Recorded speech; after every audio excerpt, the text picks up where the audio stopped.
De quem é a culpa quando acontece um acidente ambiental? É possível utilizar os recursos naturais em escala industrial de forma consciente? A Daniele de Andrade Moreira, professora de Direito Ambiental da PUC-Rio, escreveu o recém-lançado Responsabilidade Ambiental Pós-Consumo, Prevenção e Reparação de Danos à luz do princípio do poluidor-pagador, pela editora PUC-Rio. Ela faz uma análise do modelo atual de produção que consome cada vez mais, mas não se preocupa com o que é descartado. Professora, o que significa o termo poluidor?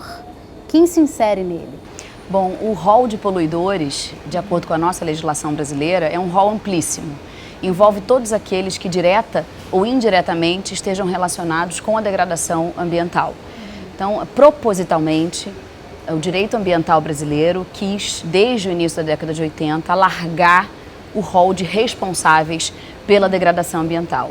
Então, quando se fala em culpa, na verdade, a ideia hoje, e já há algum tempo, do direito ambiental brasileiro é não mais buscar culpados, mas buscar responsáveis pela degradação ambiental, independentemente de culpa, né? A própria responsabilidade ambiental brasileira, ela é, como se diz no direito, objetiva. Ela independe de culpa. O que nós buscamos são os responsáveis pela degradação ambiental e não mais os culpados. E esse termo, responsáveis, dá uma noção também de consciência, né, ambiental. Exatamente. O que a legislação brasileira determina em relação à produção e descarte de resíduos? Bom, existem vários instrumentos jurídicos que tratam desse assunto. Seria impossível aqui eu enumerar todos eles, mas o que é importante destacar é que nós temos uma gama extensíssima de diplomas que tratam especificamente do descarte de resíduos, dos mais diversos tipos de resíduos, do descarte adequado de resíduos, do que nós chamamos de disposição final adequada de resíduos. O talvez mais importante diploma na esfera federal seja a Política Nacional de Resíduos Sólidos, que foi editada no ano de 2010. Esse foi o diploma legal que chamou mais atenção, que foi um documento muito esperado durante muitos anos e que veio na tentativa de resolver o problema de descarte de resíduos no Brasil.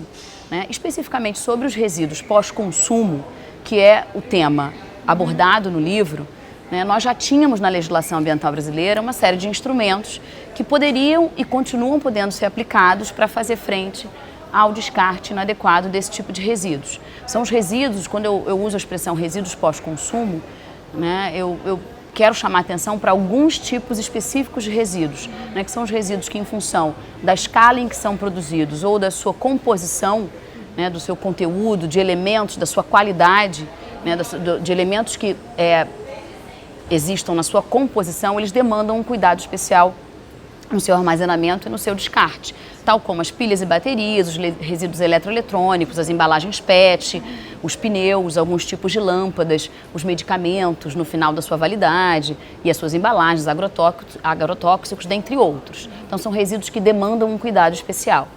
E a legislação em relação ao descarte de resíduos, você acha que tem um descaso ou ainda tem muito para evoluir, tem muitos problemas? Sem dúvida nenhuma. Embora nós tenhamos já há algum tempo, como eu disse antes, uma série de instrumentos que já poderiam ser aplicados e agora esses instrumentos estão aperfeiçoados pela Política Nacional de Resíduos Sólidos do ano de 2010. Nós já tenhamos um arcabouço legislativo aperfeiçoado e que poderia ser aplicado, deveria, mais do que poderia, deveria ser aplicado para fazer frente e para garantir o descarte adequado, a disposição final adequada desse tipo de resíduos e de outros também, nós temos um nível de implementação muito baixo.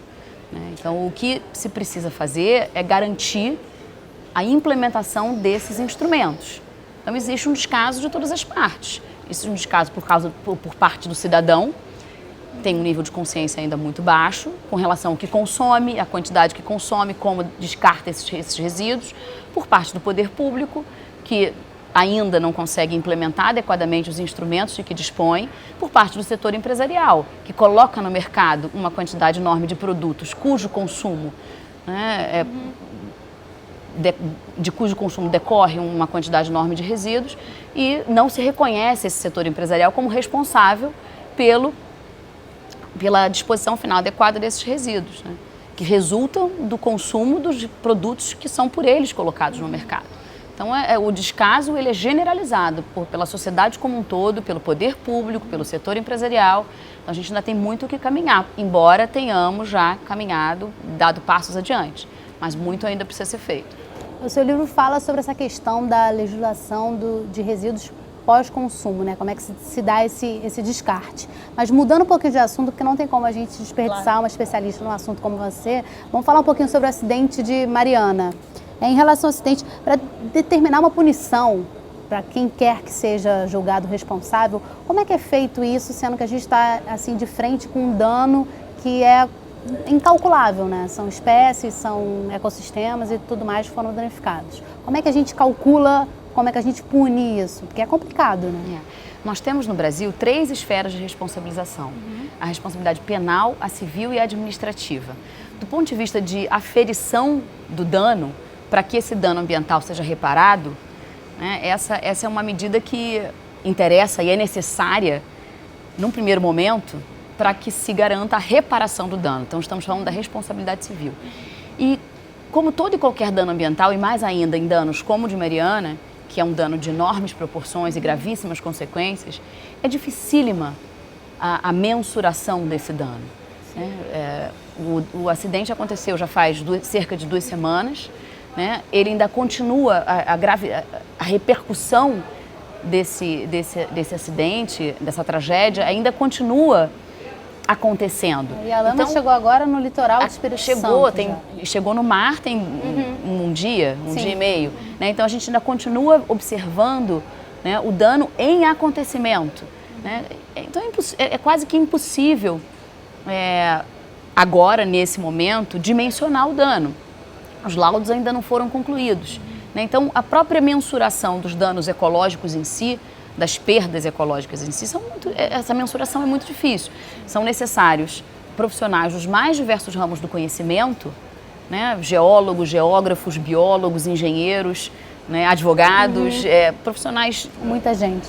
Habilitados dos mais diversos ramos para que eles possam, em conjunto, tentar chegar o mais perto possível, né, de um dimensionamento dessa tragédia gigantesca. Agora, não é uma tarefa fácil, né, e não é uma tarefa que se possa dizer com certeza absoluta que vai ser certeira, que vai ser possível dimensionar na sua totalidade o tamanho real do dano. Esse dano pode se propagar no tempo. Sim. Ele se propaga no espaço e ele se propaga no tempo. E essa é uma característica dos danos ambientais. Muitos danos ambientais se propagam no tempo e se propagam no espaço. E esse é um exemplo clássico de um dano ambiental grave. Né? Então, é uma tarefa muito difícil, o que demonstra a gravidade dos danos ambientais, a necessidade de uma reparação eficiente, eficaz e de punição nas esferas penal e administrativa dos responsáveis. A gente, inclusive, tem os dados aqui do que a gente pode chamar um início assim, de punição. Né? O IBAMA já aplicou multas à mineradora Samarco, que somam mais de 250 milhões de reais. Mas o próprio IBAMA afirmou que 90% das multas não são pagas.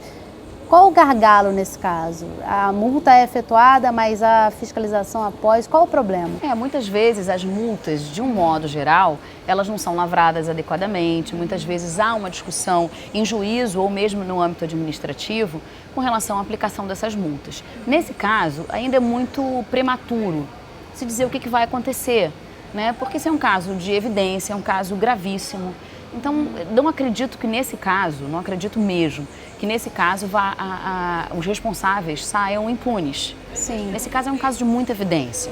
Então, eu acredito que vai haver a responsabilização, a punição na esfera administrativa, né, e que vai haver a reparação dos danos, mesmo que não se tenha como ter certeza absoluta que vai haver reparação na sua totalidade. A gente tem, por um lado, a notícia de que um termo de ajustamento de conduta preliminar, que é uma forma de negociação de acordo entre as partes interessadas, entre o Ministério Público e entre a Samarco, já foi celebrado no valor de R$1 bilhão para fazer frente às medidas emergenciais de contenção desse dano. Esse é um acordo preliminar no valor de R$1 bilhão. Outros termos de ajustamento de conduta podem ser celebrados daqui para frente para tentar equacionar esse problema. Então, é muito difícil, eu acredito, que a empresa, nesse caso, se recuse a adotar medidas voltadas para recuperar a área. né, e se recuse a pagar algum tipo de sanção. Né? Nesse caso, eu acredito que são muitos gargalos, evidentemente, no dia a dia da autuação, da responsabilização administrativa, mas nesse caso, eu não acredito que vai haver uma resistência por parte da empresa, por conta da dimensão do dano e da gravidade. No caso de empresas multinacionais ou transnacionais, a aplicação da lei é mais complicada? Elas se safam de alguma forma? Como é que é isso? Essas empresas são sediadas no Brasil. Elas vêm para o Brasil e elas se colocam no Brasil como qualquer outra empresa. Então não há diferença na aplicação da lei. Tem gente dizendo que se fosse nos Estados Unidos ou na Europa, esse acidente teria sido visto de uma forma mais, assim, com uma punição mais rigorosa. A lei ambiental brasileira é realmente mais branda? Não, a lei ambiental brasileira não é mais branda. A legislação ambiental brasileira, ela é muito boa. Claro que nós temos observado, de um modo geral, com relação ao direito ambiental brasileiro, uma tendência de retrocesso. Com, por exemplo, a aprovação do novo Código Florestal no ano de 2012, esse é um grande exemplo. Tendências de mudança na legislação ambiental em curso no Congresso Nacional para tentar abrandar a legislação ambiental brasileira. Mas essa própria tendência que se tem observado de retrocesso, de abrandamento da legislação ambiental brasileira, se dá por conta até do reconhecimento de que nós temos uma legislação aperfeiçoada. Um reconhecimento de que o texto legal brasileiro que trata da proteção do meio ambiente é um texto que veio se aperfeiçoando desde, principalmente, o início da década de 80 para cá. Né? O grande problema nosso é de aplicação.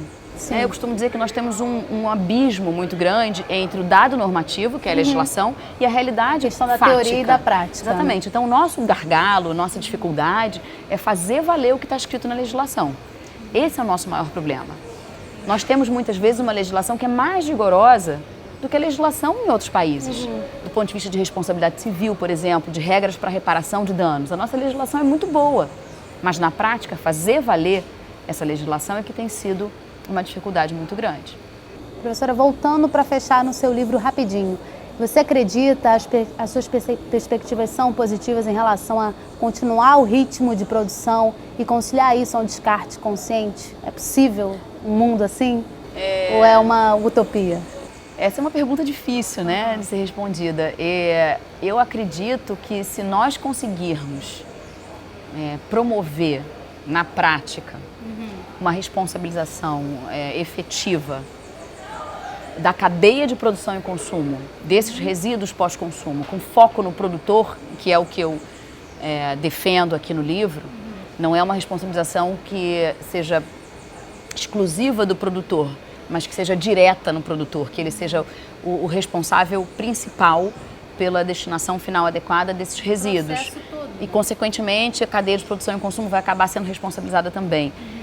Eu acredito que se nós conseguirmos implementar os instrumentos jurídicos que nós já temos à nossa disposição, para que o produtor seja responsabilizado pelo recolhimento desses resíduos e pela destinação final adequada desses resíduos, com reciclagem, reutilização ou eventual disposição final adequada desses resíduos, a consequência dessas medidas vai acabar sendo um consumo mais sustentável, uma redução,